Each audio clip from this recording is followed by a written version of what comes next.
Bismillahirrahmanirrahim. Namina ta'alamu ta'alim nafal intifa wal ifadah wal istifadah wal hatta ala tamasuk kitabillah wa sunnati rasulillah wa du'a ilal huda wa dalalata ala al-khair ibtika wa jalla wa qurbi wa maradati subhanahu wa ta'ala. Bismillah walhamdulillah wassalatu wassalamu ala rasulillah Sayyidina Muhammad bin Abdullah wa ala alihi wa sahbihi wa man walah.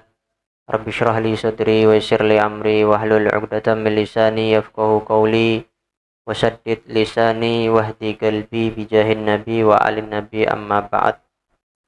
Meneruskan kajian Burdah sampai di bait da'a ilallahi fal mustamsikuna bihi mustamsikuna bihablin ghairi munfasimi. Da'a, Nabi Muhammad telah mengajak, telah mengajak Nabi Muhammad ilallahi, kepada Allah Subhanahu wa ta'ala. Maka da'i yang pertama kali adalah Nabi Muhammad SAW. Wa huwa ad-da'i al-awwal. Nabi Muhammad adalah da'i pertama Nabi Muhammad SAW. Apa artinya da'i? Da'i itu isim fa'il, orang yang mengajak ilallahi, kepada Allah. Siapapun yang mengajak orang lain kepada Allah, maka dia disebut da'i. Nah, da'i ilallah ini, orang yang mengajak kepada Allah itu bisa macam-macam. Ketika dia memiliki ilmu, dia punya ilmu, dia seorang yang alim, punya ilmu, dia bisa mengajak orang lain dengan ilmunya. Dia ngajar, dia buka majelis. Tapi yang betul-betul alim ya, bukan terus yang mondoknya belum selesai sudah terburu-buru membuka majelis. Katanya Sayyidina Umar bin Khattab, tafaqqahu qabla an tusawwadu. Belajar sebelum kalian dijadikan pemimpin atau memiliki majelis. Suruh belajar sih baru. Di mondok sampai tuntas, belajar sampai tuntas baru. Man ista'jala syai'an qabla awanihi uqiba bihirmani. Orang kalau kesusu, orang kalau terburu-buru tidak pas. Belum waktunya dia tampil, ditampilkan, bahaya. Sehingga dia dhillun wa mudhillun. Dia sesat dan menyesatkan. Ditanya sesuatu, ketika ditanya tentang perkara fikih yang dia tidak tahu, kemudian dia, karena dia gengsi mau mengatakan tidak tahu, akhirnya ngomong sembarangan, jawab sembarangan. Waliyadzubillah min dzalik. Oke, kata Sayyidina Umar bin Khattab, tafaqqahu qabla an tusawwadu. Tapi ada makna lain. Qabla an tusawwadu tadi kita artikan apa? Sebelum kalian dijadikan pemimpin majelis, ustadz. Sebelum dijadikan ustadz, suruh belajar dulu. Makna kedua, qabla an tusawwadu qabla an tatazawwaju. Suruh belajar sih sebelum nikah. Buat yang jomblo-jomblo ini, kalau mau nikah, belajar dulu. Jangan sampai nikah tapi tidak tahu ilmu nikah. Nikah itu ya harus dengan ilmunya Nabi Muhammad Sallallahu alaihi wa alihi wasallam. Belajar minimal fikih nikah. Bagaimana sih fikih nikah? Apa rukunnya nikah? Belajar tuh tentang bab talak. Jadi tidak seenaknya ngomong. Berapa banyak terjadi talak yang tidak sadar kalau itu talak. Ucapan yang dia tidak sadar kalau itu adalah talak. Kenapa bisa seperti itu? Ya karena kurangnya ilmu agama yang ditanamkan di dalam rumah tangga mereka. Tafaqqahu qabla an tusawwadu. Da'i yang pertama siapa? Nabi Muhammad. Kalau orang yang punya ilmu, dia bisa menjadi da'i. Tidak punya ilmu, dia bisa tidak ngajak kepada Allah? Bisa. Misal munsyidin. Mereka mengajak orang ingat kepada Allah, ingat kepada Nabi Muhammad dengan suaranya. Oh, tidak punya ilmu, tapi punya suara yang bagus. Dia bisa melantunkan qasidah. Dia bisa menjadi munsyid. Oh, suaranya tidak enak, tapi bisa main hadroh. Ini orang-orang hadroh ini, Masya Allah. Panjang umur semuanya, amin. Dengan main hadroh dia bisa mengajak orang lain. Ini bayangkan kalau misalnya setiap maulid tidak ada hadrohnya, ada munsyidnya suaranya tidak enak bisa. Sing hadroh sing nabur akaruan, ya bosen main, mau majelisan di situ bosen. ndak nikmat. Tapi kalau hadrohnya Masya Allah, munsyidnya juga Masya Allah, nah, hadir itu mantep. Hadir itu seneng dengarkan. Nah, itu da'i ilallah itu. Da'i ilallah itu ndak harus yang di atas mimbar. Oh, dia ndak punya ilmu. Suaranya yang ndak enak. Hadroh yang ndak bisa. Tapi bisa main streaming. Ini sahibul streaming dapat pahala itu. Dia dapat pahala karena setiap orang yang ngelihat video tadi jariah dia. Dapat pahala yang terus mengalir kepada dia. Walaupun dia ndak ikut ceramah, ndak ikut nabur rebana, ndak ikut gosidah, tapi setiap orang yang melihat gara-gara jasa streamingnya dia dapat pahala. Oh, dia ndak bisa streaming, ndak punya ilmu, ndak bisa rebana, ndak bisa gosidah, suaranya ndak enak, bisa dengan nge-share scroll TikTok yang bagus-bagus. Tapi ilmu kita dapat di TikTok atau misalnya di Instagram. Oh, ada ilmu kita dengar dari ulama yang sanadnya nyambung kepada Rasulullah SAW, ulama aswaja ya, ahlu sunnah wal jamaah. Bisa di-share kemana? Ke temannya, ke kerabatnya ngamalkan, dia dapat da'i ilallah, ngajak orang kepada Allah Subhanahu wa ta'ala. Siapapun bisa menjadi da'i ilallah, siapapun bisa ikut andil dalam dakwahnya Nabi Muhammad sallallahu alaihi wa ala alihi wasallam. Nah, da'i yang pertama kali Nabi Muhammad. Ya ayuhan nabiyyu inna arsalnaka syahidan wa mubasyiran wa nadhira wa da'iyan ilallahi biiznihi. Wahai Nabi, aku mengutus kamu untuk menjadi saksi, untuk menjadi mubasyir, yang memberikan kabar gembira. Tapi tidak cuma ngasih kabar gembira. Nabi Muhammad bukan cuma mengatakan siapa yang taat masuk surga, terus tidak ditakut-takuti. Wa nadhira. Jadi kalau misalnya bermaksiat kepada Allah, bangkang sama Allah, masuk ke neraka, diimbang mubasyir wa nadhir. Wa da'iyan ilallahi biidnihi. Nabi Muhammad diutus sebagai da'i yang mengajak kepada Allah Subhanahu wa ta'ala, biiznihi, dengan izin dari Allah, mandat langsung dari Allah Subhanahu wa ta'ala. Sehingga Imam Busiri meneruskan, fal mustamsikuna, mubtada ini, maka adapun orang-orang yang berpegang teguh, mustamsik, betul-betul berpegang erat, bihi, bi Rasulillah, dengan Rasul sallallahu alaihi wasallam, dengan apa yang dibawa oleh Nabi, dipegangi, betul-betul dipegangi, maka mustamsikuna khabar, mereka betul-betul berpegang erat, bihablin, dengan tali, ghairi munfasimi, tali yang tidak akan terputus. Talinya siapa yang tidak akan terputus? Talinya Nabi Muhammad sallallahu alaihi wasallam. Kalau tali rafia bisa pedot, tapi talinya Nabi Muhammad tidak bakal bisa pedot sallallahu alaihi wasallam. Itu dalam Al-Quran disebutkan, faman yakfur bit-taghut, siapa yang kufur terhadap taghut. Taghut itu adalah setan atau berhala. Kita semuanya tidak mengimani berhala. Wa yu'min billah, kemudian dia beriman kepada Allah, faqad istamsaka bil urwatil wuthqa lan fisama laha, dia betul-betul telah berpegang erat dengan urwatul wuthqa, yaitu Nabi Muhammad sallallahu alaihi wasallam, tali erat yang tidak bisa terputus, sallallahu alaihi wa ala alihi wasallam. Dalam ayat yang lain, wa'tasimu bihablillahi jami'an wa la tafarraqu, berpegang eratlah dengan hablullah, talinya Allah. Termasuk asma'un nabi, namanya nabi itu adalah hablullah, talinya Allah. Jadi yang dimaksud hablullah itu wa'tasimu bihablillah, berpegang teguh dengan talinya Allah. Siapa? Nabi Muhammad sallallahu alaihi wa ala alihi wasallam. Habib Abdul Haddad dalam qasidahnya mengatakan, anta hablullahi man amsakahu nala faza bil khairi wa bil ahdi wafa. Ya, engkau adalah hablullah, karena namanya Nabi Muhammad itu hablullah, talinya Allah. Siapa yang memegang talinya Allah, berpegang erat dengan talinya Allah, dia akan mendapatkan segala kebaikan. Kemudian diteruskan oleh Imam Busiri, faqa, Nabi Muhammad telah mengungguli. Mengungguli siapa? An-nabiyyin, para nabi. Para nabi dan rasul, nabi yang jumlahnya 124.000, kemudian rasul yang jumlahnya 313, ada yang bilang 314, ada yang bilang 315. Kalau yang wajib kita imani secara perinci berapa? 25.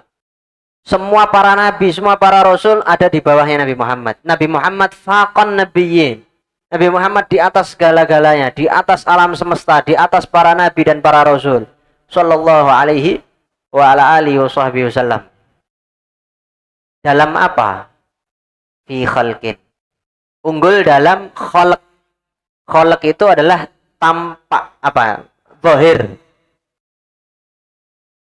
Dalam rupa Nabi Muhammad melebihi dari segala-galanya. Dalam fisik Nabi Muhammad lebih dari segala-galanya. Nabi Yusuf yang gantengnya seperti itu, Nabi Muhammad lebih ganteng.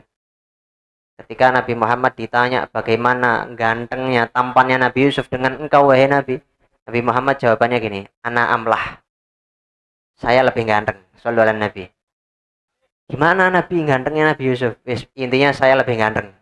Sallallahu alaihi wa ala alihi wasallam. Utiya Yusuf syatral husun wa utitul husun kullah. Kalau Nabi Yusuf dikasih separuhnya kegantengan, ketampanan, aku diberi semuanya.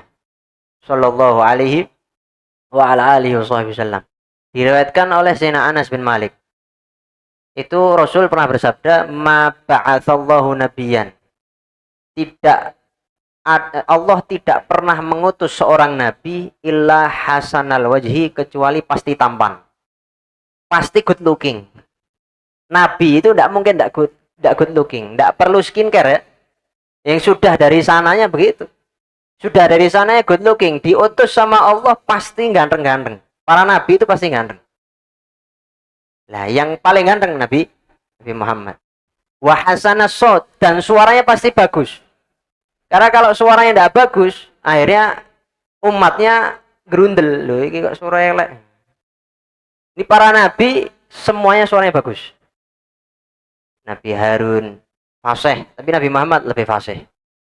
Makanya kemudian beliau bilang wa kana nabiyyukum ahsanahum wajhan wa ahsanahum sauta. Tapi nabi kalian, kata Nabi, lebih indah wajahnya, lebih tampan dibanding mereka, dan suaranya lebih indah daripada mereka. Sallallahu alaihi wa alihi wasallam. Fi khalqin wa fi khuluqin. Dalam bahasa Arab itu sama hurufnya kha lam qaf, cuma harokat beda. Kalau khalqun, kha lamnya disukun, khalqun itu artinya fisik, zahir. Tapi kalau khuluq, kha-nya di dhammah, itu artinya adalah peringai, akhlak yang berada di batin, bagaimana tingkah lakunya. Nabi Muhammad sallallahu alaihi wasallam faqan nabiyina fi khuluqin. Dalam peringainya, dalam tingkah lakunya Nabi Muhammad, dalam akhlaknya Nabi Muhammad mengungguli yang lain. Kita lihat Nabi Yusuf setelah disiksa sama saudaranya, dimasukkan fi ghayabatil jubbi, dimasukkan ke sumur, kemudian ditemukan sama orang, dijual di Mesir, kemudian dimasukkan penjara dengan siksaan yang luar biasa, berpisah dengan orang tuanya, dengan ayahnya itu puluhan tahun. Kemudian ketika sudah berhasil menjadi bendahara Mesir, berada di kerajaan Mesir, kemudian para saudaranya sujud di hadapan Nabi Yusuf dan meminta maaf kepada Nabi Yusuf. Apa jawaban Nabi Yusuf? La tathriba alaikumul yawm yaghfirullahu lakum. Tidak ada cercaan lagi bagi kalian. Allah ampuni segala dosa kalian. Ini akhlak. Tapi bagaimana Nabi Muhammad mengungguli akhlaknya Nabi Yusuf? Akhlaknya para nabi, Nabi Muhammad faqan nabiyyina fi khuluqin. Ketika pembebasan kota Mekah, di saat orang-orang muslim itu ketika sudah diintimidasi dari Mekah, disiksa dari Mekah, diboikot, tidak boleh makan, tidak boleh diboikot. Kemudian Nabi Muhammad SAW datang perintah hijrah ke Madinah. Setelah hijrah di Madinah, kemudian ada perintah untuk membebaskan kota Mekah. Dibebaskan dari apa? Berhala-berhala yang di sebelah Ka'bah itu dibebaskan, dihancurkan. Ini umat muslim di Madinah sudah banyak. Kemudian aslinya kalau seandainya menghancurkan bukan cuma berhala, orang-orang kafir dihancurkan pun juga bisa, dibunuhi satu-satu bisa. Dan itu halal karena kafir harbi. Halal darahnya.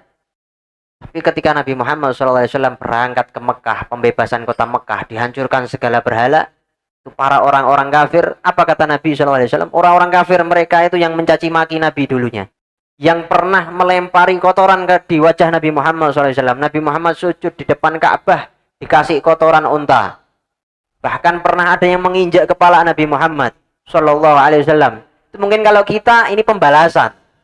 Tapi Nabi Muhammad SAW enggak. Ketika masuk ke kota Mekah, pembebasan kota Mekah, Nabi Muhammad mengatakan yang masuk ke rumahnya Abu Sufyan, dia bebas. Bahkan sebagian riwayat mengatakan idhabu fa antumut tulaqa. Pergilah kalian, kalian bebas. Sebagian riwayat yang lain mengatakan aqulu kama qala akhi Yusuf, aku mengatakan seperti apa yang dikatakan saudaraku Nabi Yusuf, la tathriba alaikumul yaum. Tidak ada lagi cercaan bagi kalian, sudah bebas kalian. Kalian mau ngapain keluar dari kota Mekah? Tidak dibalas sama Nabi Muhammad sallallahu alaihi wa ala alihi wasallam. Akhlak yang luar biasa. Faqan nabiyina fi khalqin wa fi khuluqin sallallahu alaihi wa ala alihi wasallam. Saking akhlaknya sampai dipuji sama Allah. Wa innaka la'ala khuluqin azim. Engkau di atas segala budi pekerti yang baik. Tidak dipuji engkau budi pekertinya baik, enggak. Di atas segala budi pekerti yang baik. Ini sudah puncak keistimewaannya Nabi Muhammad sallallahu alaihi wa ala alihi wasallam. Dalam sabda yang lain Nabi mengatakan begini. Bu'ithu liutammima makarimal akhlak. Aku diutus untuk menyempurnakan akhlak yang baik. Nabi Muhammad itu diutus untuk menyempurnakan akhlak-akhlak yang sudah baik dari para nabi terdahulu. Bukan berarti terus nabi terdahulu tidak punya akhlak. Nabi terdahulu akhlaknya luar biasa. Bagaimana akhlaknya, sabarnya, sampai-sampai ada ulul azmi kan? Nabi Nuh, kemudian Nabi Ibrahim, kemudian Nabi Musa, Nabi Isa, dan Nabi Muhammad sallallahu alaihi wasallam. Mereka memiliki akhlak yang baik, tapi Nabi Muhammad diutus untuk menyempurnakan. Bu'ithu liutammima makarimal akhlak. Jadi apa sih tujuan pertama Nabi Muhammad diutus? Untuk menyempurnakan akhlak-akhlak yang baik. Bukan akhlak yang buruk diganti menjadi akhlak yang tidak. Sudah akhlak baik disempurnakan lagi oleh Nabi Muhammad sallallahu alaihi wa ala alihi wasallam.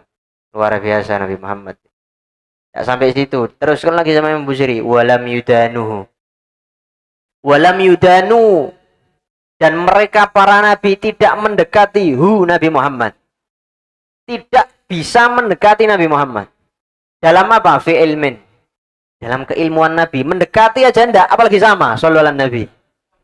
Mendekati aja enggak. Nabi Muhammad sudah di puncaknya Nabi Muhammad itu. Ilmunya Nabi Muhammad luar biasa. Mereka para nabi mendekati aja enggak. Apalagi sama, enggak mungkin. Wala karami, mendekati kedermawan Nabi, enggak mungkin juga. Mendekati aja mustahil, apalagi sama. Para nabi itu dermawan, bukan berarti tidak dermawan, tapi dermawannya Nabi Muhammad di atasnya. Sallallahu alaihi wa ala alihi wasallam. Nabi Muhammad dermawan. Sampai sampai disebut itu la Rasulullahi ajwadun nas bil khair minar rihil mursalah. Rasulullah itu orang yang paling dermawan, diibaratkan lebih dermawan daripada angin sepoi-sepoi. Angin itu kalau dia berhembus, itu semua kena. Ranting kena, manusia kena, semua kena. Merata. Lah, kedermawanan Nabi juga merata. Sallallahu alaihi wa alihi wasallam. Wa kana ajwad ma yakun fi Ramadan. Nabi Muhammad di luar bulan Ramadan itu dermawan. Tapi kalau sudah di bulan Ramadan, lebih dermawan lagi Nabi Muhammad itu. Di luar bulan Ramadan dermawan Nabi. Tapi waktu bulan Ramadan lebih dermawan lagi. Nabi Muhammad menyiapkan uang untuk sedekah. Nabi Muhammad menyiapkan. Nabi Muhammad itu kalau pulang dari masjid itu tidak melewati jalan yang sama, muter. Diriwayatkan itu Nabi Muhammad muter. Barat misal mau ke masjid lewat jalan A. Nabi Muhammad kalau pulang ke rumah tidak lewat jalan A, muter. Nah itu ada sebagian yang mengatakan kenapa kok muter? Nabi Muhammad ziarah. Nyari ziarah ke kuburan. Ada riwayat lagi mengatakan Nabi Muhammad bagi-bagi sedekah. Kayak muter, Nabi Muhammad nyari siapa yang tidak mampu dikasih sama Nabi Muhammad SAW. Bahkan Nabi itu kalau tidak punya uang di kantongnya, Nabi Muhammad kalau tidak punya uang di kantongnya, kemudian ada orang datang kepada Nabi minta, Nabi saya tidak punya uang, Nabi saya tidak bisa makan, Nabi. Nabi Muhammad pas tidak bawa uang, Nabi Muhammad itu malu untuk menolak. waduh saya tidak punya uang. Itu Nabi Muhammad ngomong gitu malu. Sallallahu alaihi wa ala alihi wasallam. Nabi Muhammad itu tidak bisa tidur kalau di kantongnya ada uang. Balikannya kita. Kalau kita tidak ada uang ya tidak tidur. Cari sampai ada uang.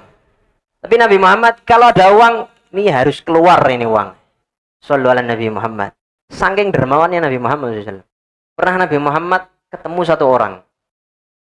Ini orang minta sama Nabi. Delalah pas Nabi tidak bawa uang. Nabi Muhammad sudah tidak ada uang. Ini didatangi sama ini orang. Nabi, saya minta uang. Saya minta rezeki. Waduh, saya tidak punya uang ini. Ini di kantong saya sudah tidak ada uang. Tapi jangan khawatir, kamu beli sesuatu pakai namaku. Bonnya Nabi Muhammad SAW. Kamu beli pakai namaku. Akhirnya ini orang berangkat pakai nama Nabi Muhammad SAW. Nanti aku yang bayar. Kalau saya punya uang, saya bayar. Nabi Muhammad tidak mau nolak orang. Di situ Sayyidina Umar bin Khattab ngelihat, tuh ini kok Nabi Muhammad maksakan diri. Sayyidina Umar bin Khattab mengatakan, wahai Nabi, Allah tidak memaksa kamu di atas kemampuan kamu. Kamu kalau tidak mampu ya sudah. Jangan sampai seperti itu, wahai Nabi. Di saat itu Rasulullah SAW merasa gak serak sama ucapannya Sayyidina Umar bin Khattab. Tapi kemudian ada satu orang Ansor, seorang Ansori mengatakan kepada Nabi Muhammad, anfik wala takhaf min dzil arsy iqlala. Sedekahkan wahai Nabi Muhammad, sedekah dan jangan pernah takut kekurangan dari zat yang memiliki arsy Allah Subhanahu wa taala. Infakkan wahai Nabi. Seketika itu Nabi Muhammad tersenyum dan mengatakan, bihadza umirtu, dengan ini aku diperintah.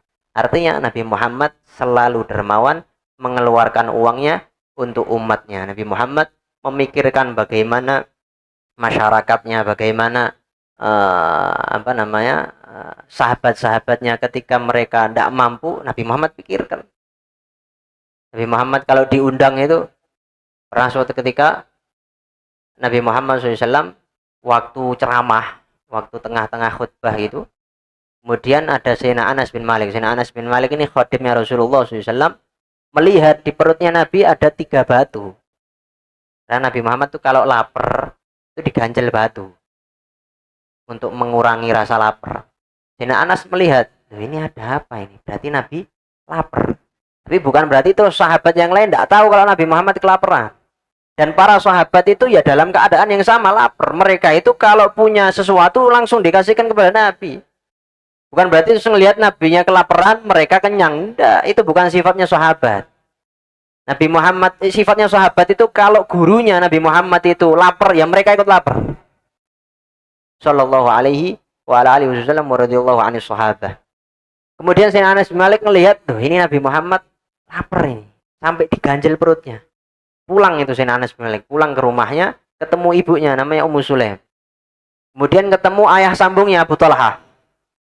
Wahai ayahku, ayah sambungku Abu Talha, apakah ada makanan di rumah ini yang mungkin kita bisa menjamu Rasul sallallahu alaihi wasallam? Aku lihat tadi ada bebatuan di perutnya.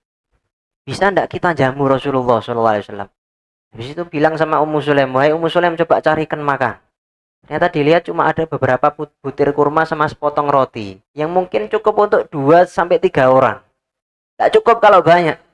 Akhirnya Abu Talha bilang sama Anas bin Malik, panggil Rasulullah aja ya. Tapi setelah bubar jamaahnya selesai, habis itu bisiin Nabi. Nabi, kami ada rezeki sedikit. Ada di rumah, kita bisa menjamu engkau. Tapi engkau seorang aja. Habis itu oke, berangkat. Setelah selesai majelis, dilihat semua sahabat sudah keluar dari masjid. Nabi Muhammad dihampiri sama Sayyidina Anas bin Malik. Dibisi'i sama Sayyidina Anas bin Malik. Wahai Nabi, ini saya ingin menjamu engkau. Ayah sambung saya Abu Talha ada sedikit rezeki ingin memberikan makanan kepada engkau, ingin menjamu engkau. Tapi cukupnya untuk engkau aja wahai Nabi. Apa kemudian Nabi Muhammad SAW hanya memikirkan dirinya? Tidak. Nabi Muhammad tahu nih para sahabat, apalagi ahlu sufa yang mereka itu hidupnya di masjid, tidurnya di masjid. Seperti Abu Hurairah radhiyallahu anhu. Mereka itu juga kelaparan. Kemudian Nabi Muhammad memanggil semua sahabat, ayo mayoran ada di rumahnya Abu Talha. Wah, ini Anas bin Malik terperanjat, bingung. Waduh, ini cuma sebutir kurma berapa cuma cukup buat 2 sampai 3 orang. Sedangkan ini gerudukan ini. Habis itu berangkat, ini Sayyidina Anas bin Malik lari. Jangan sampai Nabi Muhammad sampai dulu, ini bahaya. Habis itu bilang sama Abu Talha, wahai ayahku, ini bahaya ini. Nabi Muhammad ngajak teman-temannya, ngajak sahabat.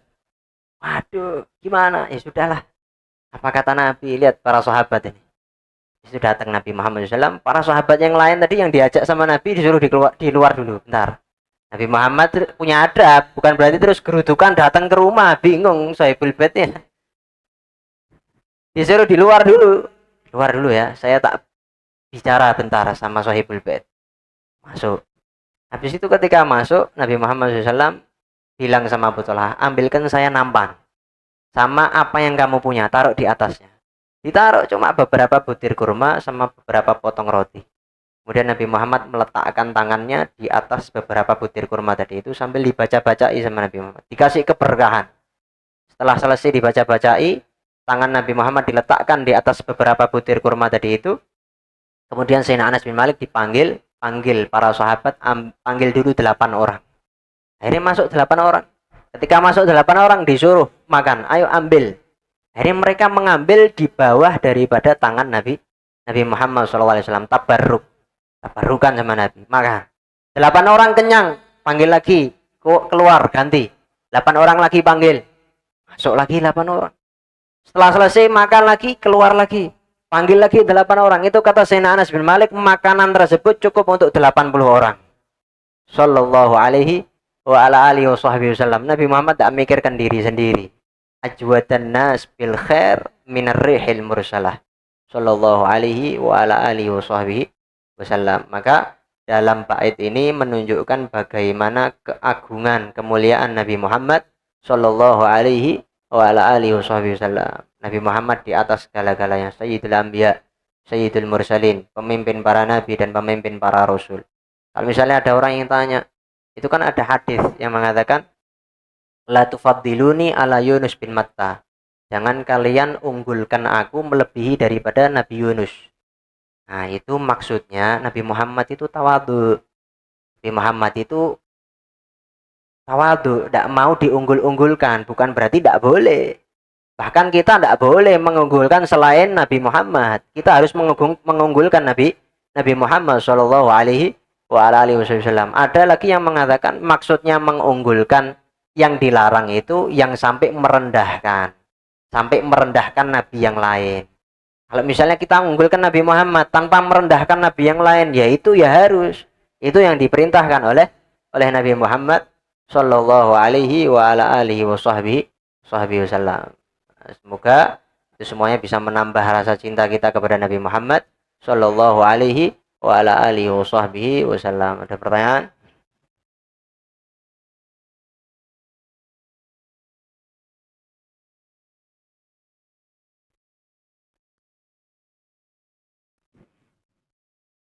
Tidak ada. Ini ada permintaan Fatihah. Hah?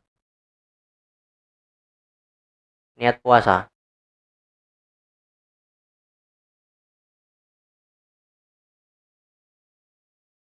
Ramadhani. Gini. Untuk itu pembahasan nahwunya aja, secara bahasa aja. Tapi kalau sah atau tidak sahnya, mau Ramadhani tetap sah. Mau Ramadhanu ya tetap sah. Karena niat itu kan di hati. Tapi secara nahwu mana yang benar? Kalau nawaitu shauma ghadin an adai fardhi syahri Ramadhani hadhis sanati. Kalau ni ketemu sanati. Kalau na hadhis sanata. Jadi kalau fathah sama fathah, kalau kasroh sama kasroh. Nawaitu shauma ghadin an adai fardhi syahri Ramadhani hadhis sanati. Kalau fardhi syahri Ramadhana hadhis sanata. Kalau Ramadhana hadhis sanati atau Ramadhani hadhis sanata dibalik, tidak apa-apa, cuma secara lughah salah gitu. Tapi niatnya ya tetap sah. Niatnya sah. Dan afdhalnya niat puasa itu habis sholat maghrib niat puasa. Habis gitu, atau boleh habis sholat tarawih. Biasanya habis sholat tarawih ataqidu al-shom, niatlah puasa, nawaitu shauma ghadin bareng-bareng. Nanti setelah selesai sahur, niat lagi. Jadi sebelum puasa itu niat lagi, setelah selesai makan. Karena ada pendapat yang mengatakan makan atau minum setelah niat puasa itu membatalkan niat puasa. Jadi keluar dari pendapat itu biar kita selamat menurut semua madhab, sehingga setelah selesai sahur niat lagi. Selesai sahur nawaitu shauma wadin ada fardhi syahri ramadhani hadhihi sanah lillahi ta'ala, dibaca. Dan juga dianjurkan di awal bulan Ramadan membaca niat puasa selama 1 bulan full. Niatnya mengikuti madhabnya Imam Malik.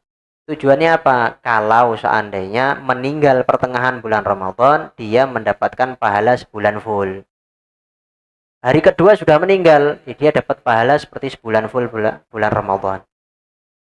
Faedah yang kedua, ketika dia lupa dalam niat puasa pertengahan bulan Ramadan, habis sholat maghrib dia tidak niat, tidur, bangun-bangun, subuh. Loh, semalam saya tidak niat, tapi awal Ramadan sudah niat mengikuti madhab Malik, maka ini dikatakan sah karena sudah mengikuti madhab Malik. Itu faedahnya.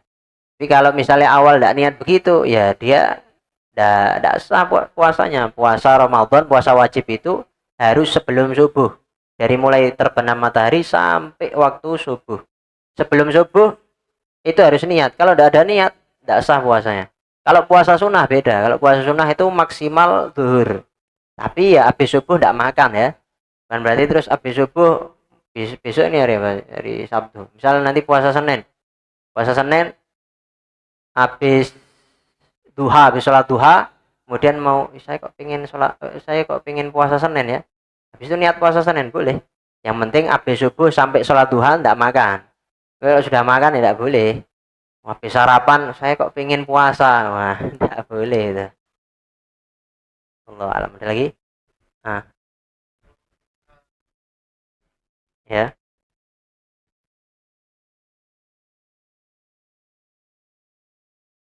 Jamak takdim maghrib isya. Bisa lanjut raweh. Oh udah. Sholat raweh itu waktunya setelah sholat isya, bukan setelah waktu isya. Boleh. Oh maksudnya waktu di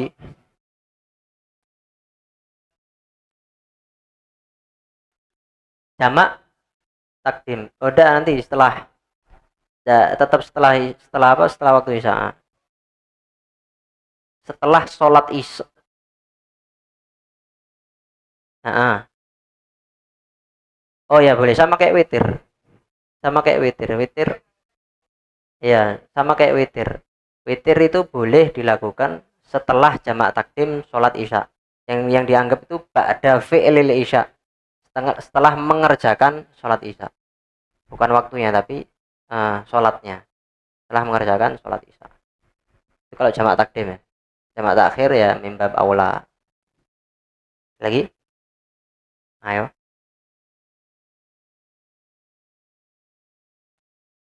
Hmm.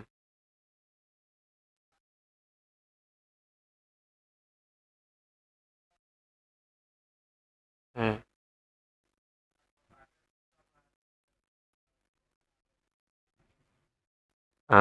Ya. Taklid itu gini, taklid itu kan berarti mengikuti pendapat. Untuk kita masyarakat awam, taklid itu boleh dilakukan, boleh mencampur. Yang dilarang itu talfik, mencampur antara dua madhab dalam satu qodiyah. Contoh dalam satu qodiyah itu dalam satu urutan ibadah. Contoh, kita wudhunya pakai wudhu Syafi'i. Cara wudhunya pakai wudhunya Imam Syafi'i. Tapi perkara yang membatalkan wudhu mengikuti madhab Malik. Lah ini tidak boleh. Ini berarti mencampur aduk dalam satu qodiyah, dalam satu ibadah. Tapi kalau dua qodiyah, dua ibadah, tidak apa-apa. Contoh, misal tawaf lah, tawaf. Tawaf pakai madhabnya Malik. Tawaf wudhunya pakai madhabnya Malik. Kemudian nanti mau sholatnya madhab Syafi'i misal. Boleh enggak? Boleh. Karena beda ibadah, yang satu wudhu, yang satu sholat, beda qodiyah. Tapi kalau ngambil satu qodiyah, ya harus ngikuti semuanya. Wudhunya wudhu Malik, yang membatalkan wudhunya ya juga madhab Malik. Sama ini juga, ketika niat puasa dia taklid madhab Malik, berarti perkara yang membatalkan puasa juga ngikut madhab Malik gitu. Disamakan seperti madhab Malik karena satu qodiyah. Tapi nanti kalau pertengahan Ramadan mau tarawih, apakah tarawihnya harus madhab Malik? Ya enggak, karena beda qodiyah. Dan taklid itu boleh walaupun ba'dal amal.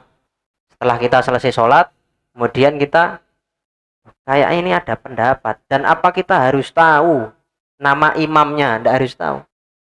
Walau min ghairi fahmin, walaupun tidak faham manil qail, siapa yang mengucapkan. Intinya pokoknya ada pendapat, saya pernah dengar. Itu betul ya, kan berarti itu pokoknya pendapat. Nah itu ngarang. Misalnya dia betul ada pendapat, tapi dia tidak tahu siapa yang mengucapkan daripada pendapat tersebut, tidak apa-apa. Taklid adalah amal, itu hukumnya boleh. Ada perbedaan pendapat lah masalah taklid. Masalah talfik pun juga sama, ada perbedaan pendapat.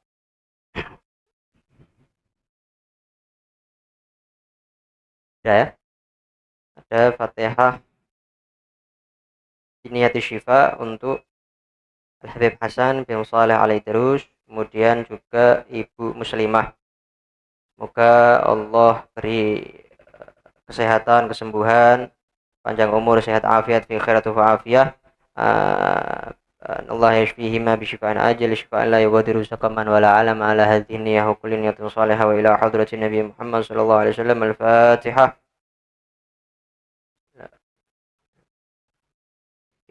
Iya kan. Amin.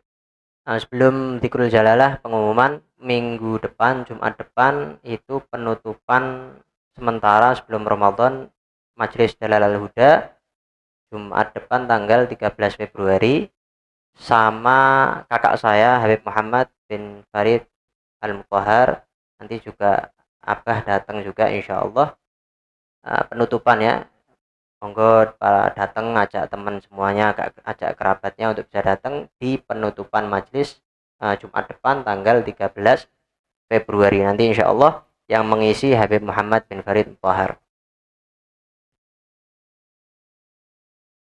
لا إله إلا الله الموجود في كل زمان. لا إله إلا الله الموجود في كل زمان. لا إله إلا الله المعبود في كل مكان. لا إله إلا الله المعبود في كل مكان. لا إله إلا الله المذكور بكل لسان. لا إله إلا الله المذكور في كل لسان. لا إله إلا الله المعروف بالإحسان. لا إله إلا الله المعروف بالإحسان. لا إله إلا الله كل يوم هو في شان. لا إله إلا الله كل يوم هو في شان. لا إله إلا الله الأمان الأمان من زوال الإيمان. لا إله إلا الله الأمان الأمان من زوال الإيمان. ومن فتنة الشيطان. ومن فتنة الشيطان. يا قديم الإحسان. يا قديم الإحسان. كم لك علينا من إحسان. كم لك علينا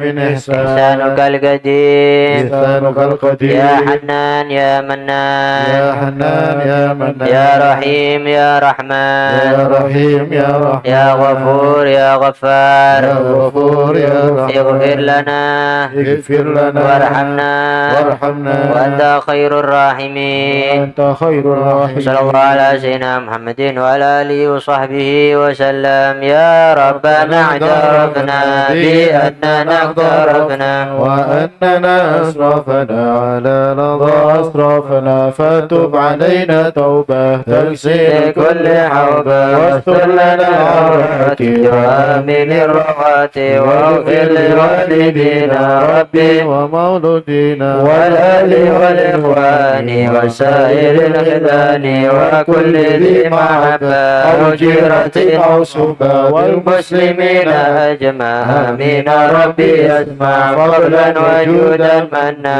باغتساب منا بالمصطفى الرسول نحو بكل سولي صلى وسلم ربي عليه أدى حبي وآله وصحبي لا نقصص بي والحمد لله بالبدء والثناء تقبل الله منا ومنكم تقبل يا كريم.